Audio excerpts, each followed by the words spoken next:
Hello everyone, this is Krishi Ashish Mantri and I'm here to share my research journey in the realm of biology with all of you and my research journey under Professor Sanjeeva Srivastava. So basically, first of all, I would like you to question yourself, is biology really a pain?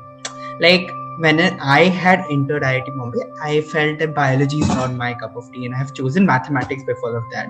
And like the similar kind of things had come to my mind that biology is so boring, theoretical, etc. But after going through the course of BB 101, I realized that the application of biology in engineering is something which is really interesting and which have a lot of things to be covered, a lot of things to be found out, and it actually affects human life. So after my BB 101, I just started reading about biology and its application in engineering, especially in the fields of pharmaceuticals, in the field of diseases, engineering, etc. etc. So then in my second year, I had got an opportunity under the uh, summer undergraduate research program and in semester undergraduate research program, which is conducted by Empower UGAC, and there was a project floated by Professor Sanjeeva Srivastava on COVID-19, and I had applied for the project. I had received the project, and then my project title was actually like proteomics driven drug repurposing for COVID-19 on differentially expressed proteins from swab and plasma samples of COVID positive samples. Reading this thing, first of all, like I was too confused and like what exactly I'm going to do. But then when I went through the process of like research and like mentoring by my PhD mentor for the particular project, I really enjoyed it. My project was basically that the purpose of the project was basically that there are thousands and thousands of approved FDA approved drugs which are into use for various different kinds of diseases currently. So what we had in mind was that at the molecular level a lot of proteins resemble in various diseases which are expressed. Therefore, we wanted to test these drugs against those proteins of COVID-19 so that we can get some kind of therapeutic results. Therefore, what did I do in the process was I did molecular docking and simulations to find drug protein interaction. So here is one of the pictures of my work. This is the protein known as the NSP1 protein, which is a virus protein, and there are different drugs and their binding sites. So these is the binding site, which is the active site of that protein, which you can find out through literature survey and all the process, which I'll describe later on. And then like various drugs were like listed out which could inhibit this protein and its like pathway, etc. So the purpose was to find potential therapeutics for COVID-19 from previously available and accepted drugs. So like the basic pathway of the project was like like this is my basic project in short. Like we had made a customized drug library based on like previous diseases and their drugs, and then we had found various proteins and their structures which were expressed in COVID-19. This was through literature survey as well as the lab based experiments of MRM assays and mass spectroscopy, which was done by our PhD mentors. Then we had done the blind docking, which means to study the interaction energy between the proteins and the drugs based on hydrogen bonds and a lot of things you might have studied, hydrogen bonds, like non-polar interactions, etc. Then we had found the binding energy and shortlisted those drugs which had like higher binding energy than the control inhibitor are the previously approved drugs for those proteins. Then we had done the post-docking analysis. The post-docking analysis was based upon like the site of interaction. Does the site of that previously approved drugs and these drugs which are being tested are the same? And then like what are the kinds of bonds formed, what are the things they are inhibiting, etc. All those things. And then we had filtered potential drugs based on that. So the final conclusion of this project, we were able to get like 5 important FDA approved drugs which could actually inhibit a lot of proteins in the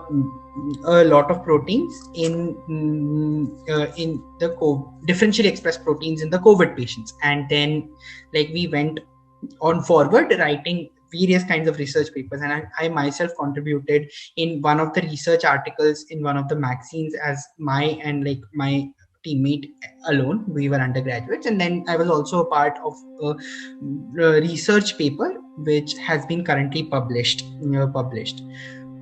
Therefore, I feel that this is a domain which everyone should like look into. And then like computational biology and then biology related stuff is something which is going to be a very important sector which you can look into, and it has like a mixture of all the subjects you go through. Therefore, thank you. This was all my research journey, and I wish you all the best for your future.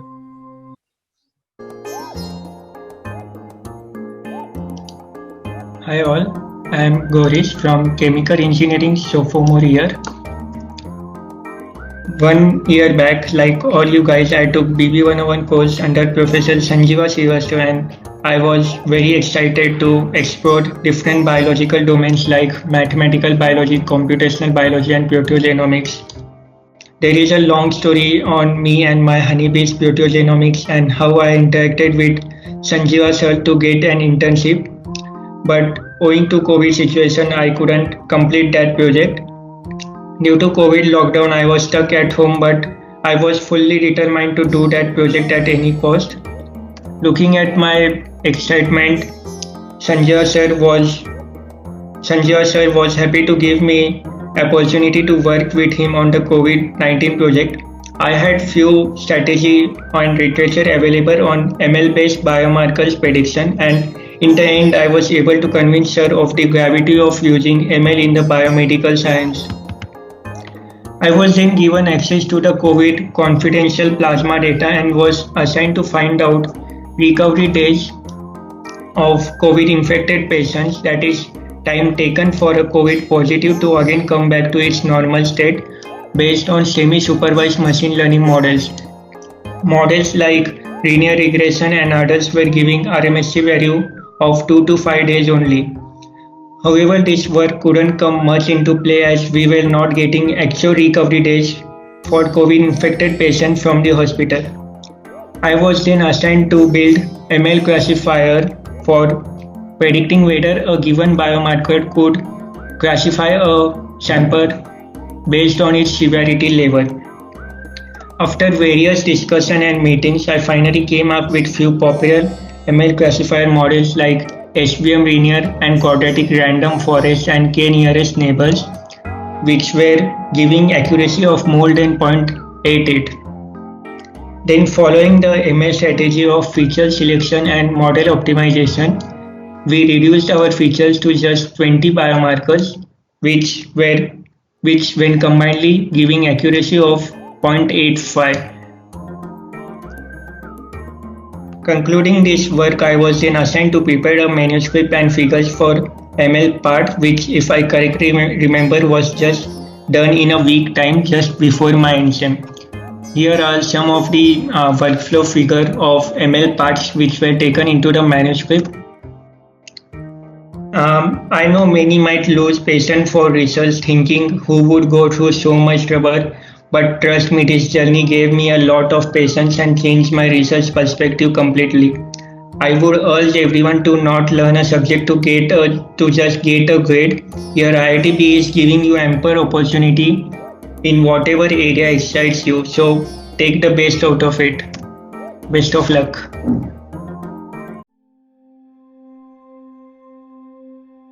Hello everyone, I am Ananya Burli, a sophomore in the Chemical Engineering department, and I'm working in the in-semester undergraduate research project with Professor Sanjeeva Srivastava.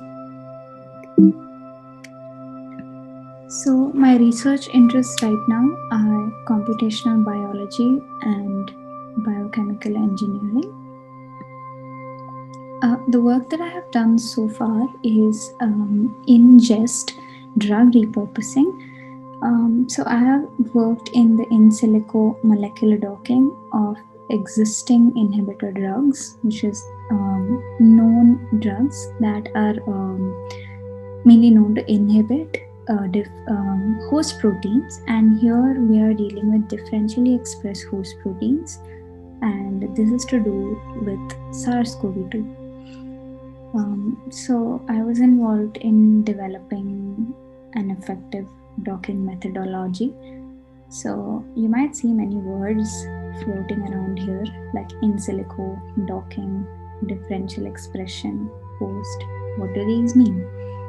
In silico means computational. You might have heard of in vitro, in vivo, these kind of words. In vivo means these studies are performed or the trials are performed within a living human's body.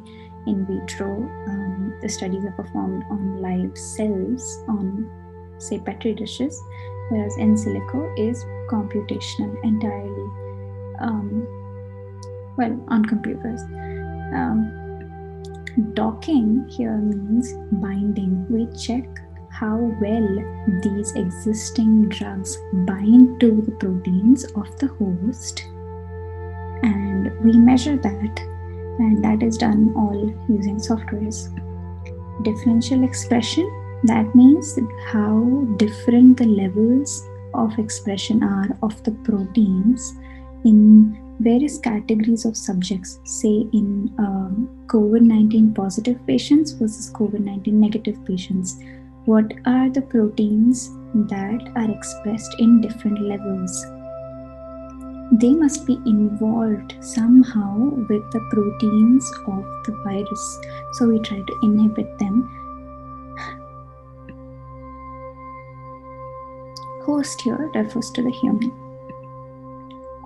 So apart from that, I was also mainly involved in analyzing the binding scores, as in how well or how negative the binding affinity and like the energy of these drugs, these FDA approved drugs to the various host proteins is, and we visualized it. We visualized this region of the binding, which is known as the binding pocket. And this was done post the docking process. Here's a video that I made using a visualization software.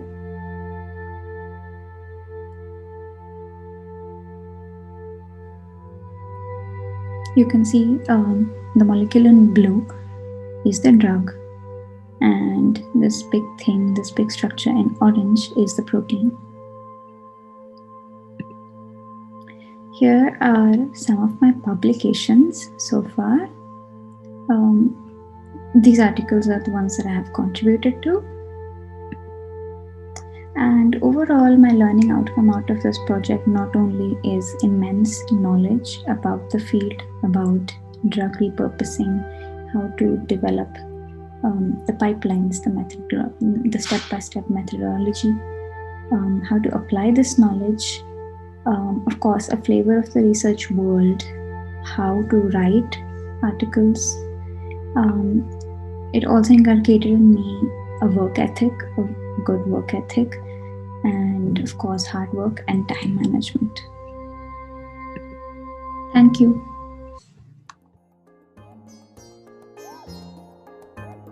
So hello everyone, I'm Sanjot Chennai. I'm currently a third year undergraduate in Department of Mathematics at our institute.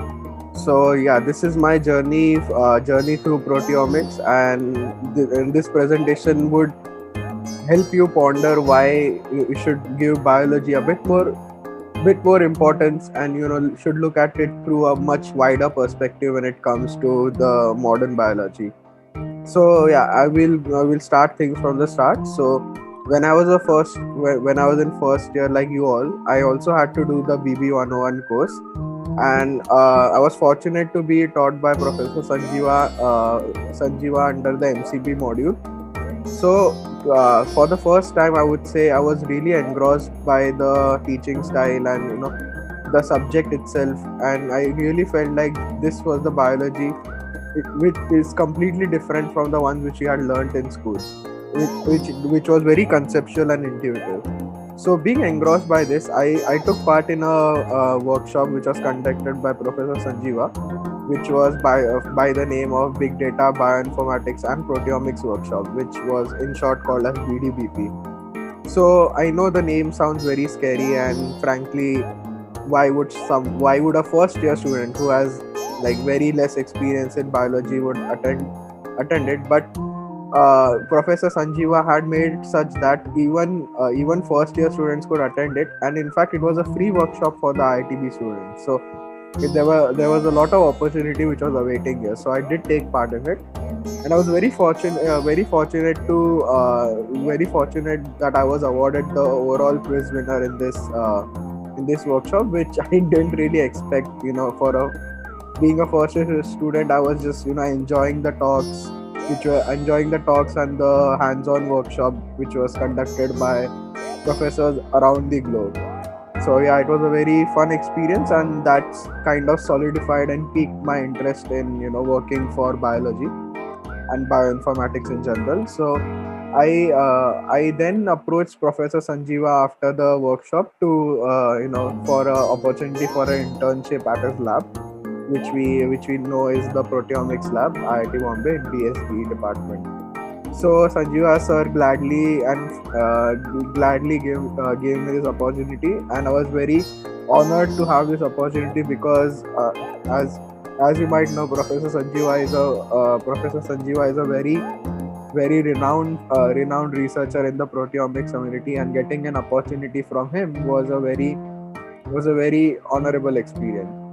So I did. So initially, the internship was supposed to run for 1 month only, and the internship was constructed in such a way that we could work directly under research projects. It was not a regular internship where you could just come work for some time, do some reading material, and just end your internship. But it was an actual research project which was going on under his lab. So after 1 month, I felt really great, and I felt like I should keep working for this project, which was the Brain Proteome project. So the main idea of the project was to make sort of an encyclopedia for all the proteins which are found in brain. So this was the main aim of the project, and I found the topic of the project really interesting, and I decided to keep working for it. While working for this project, I learned a lot of proteomic software like Proteome Discover and MaxQuant, which I really enjoyed. Learning a software completely on my own, and of course from some guidance from my mentors, and that taught me a lot of taught me on how to manage new software and learn new skills.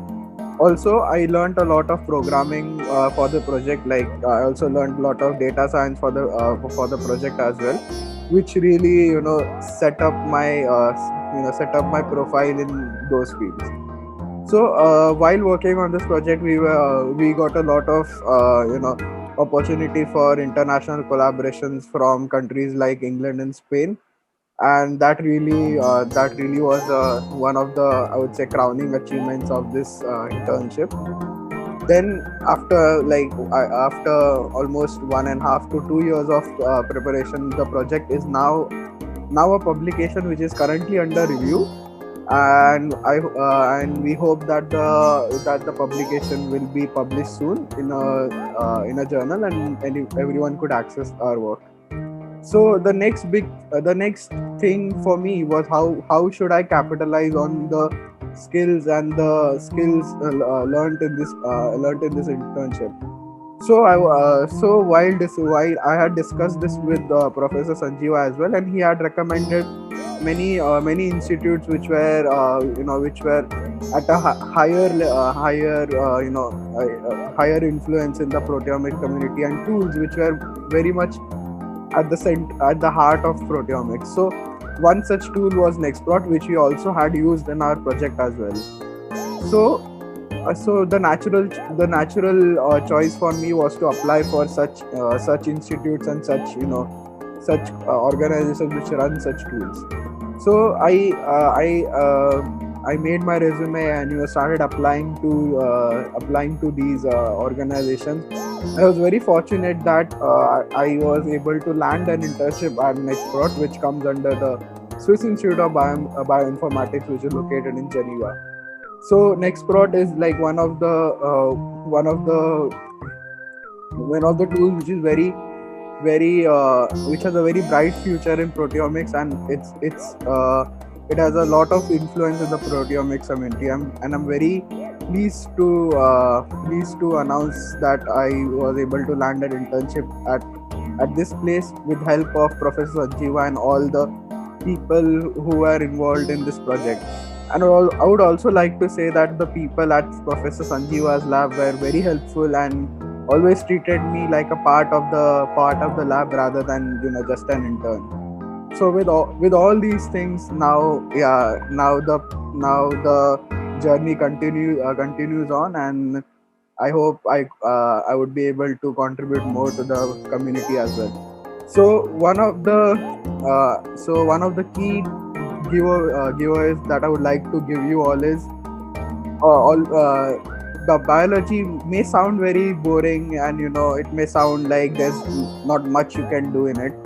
But believe me, if you try to explore it, it has a lot of avenues which can be explored by anyone who just has the experience and who just has the enthusiasm for it. Experience will of course come by working in it, and it's not a very uphill task. You can definitely, you don't have to be a biology major to work for a internship in Professor Sanjeeva's lab, and in fact in BSB as well. So yeah, just be curious and be open to explore all these things. All the best to everyone. Thank you.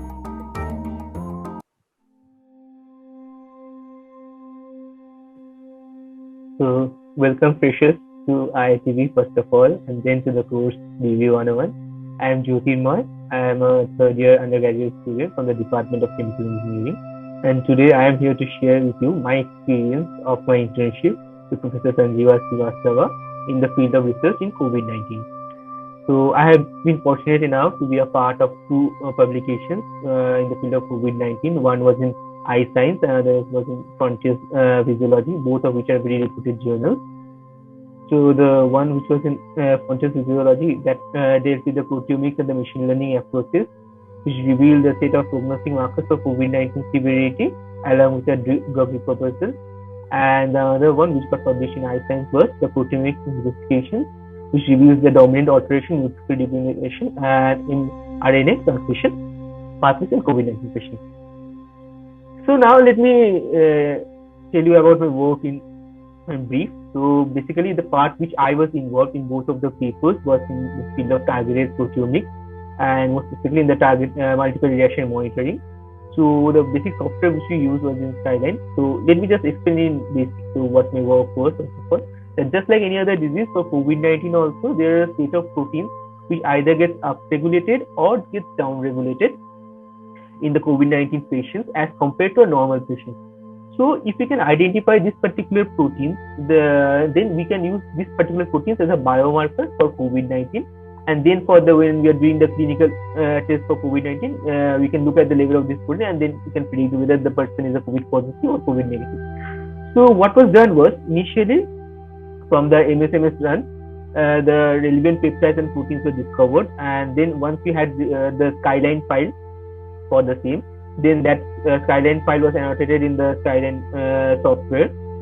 Then once the Skyline file was annotated and other things were done, then finally the grouping analysis was carried out in Skyline to see the significant proteins and peptides which were differentially expressed in case of COVID positive as compared to COVID negative patients, and also in case of COVID severe versus COVID non-severe. Now, once we have found out the significant peptides, then we need to see if they are statistically significant, for which the t-test was carried out in Excel, and also it can also be done in the Skyline interface also. So finally, once we had the set of significant peptides ready with us, then finally we need to represent that graphically, and that's why we use Blockspot for the same, and we use the MATLAB interface or MATLAB language to be more specific for plotting this box plot. So this is a basic diagrammatic representation.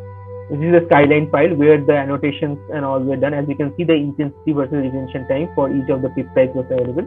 So annotations was done. Basically, once the annotation was done, then the grouping analysis was carried out. As you can see, these were the proteins and their respective peptides, and we can see the full change in COVID negative or COVID versus a COVID positive patients. So after that, once we have identified which were the significant peptides, then we needed to show them graphically. That's why we wrote a MATLAB more for the same, and once this code was done, then we statistically and graphically represented them in form of box plots. As you can see, the severe has much more peak area as compared to non-severe patients for this particular protein. So I want to thank Professor Sanjeeva Srivastava for giving me this opportunity and also for motivating during the entire process. So I'm quite sure that all of you will be liking this DV 101 course, which will be showing you that why engineers should study biology, because even you all can actually delve deep into this field of proteomics or any other field of biosciences to be in that matter and contribute actively in the field of research. Thank you.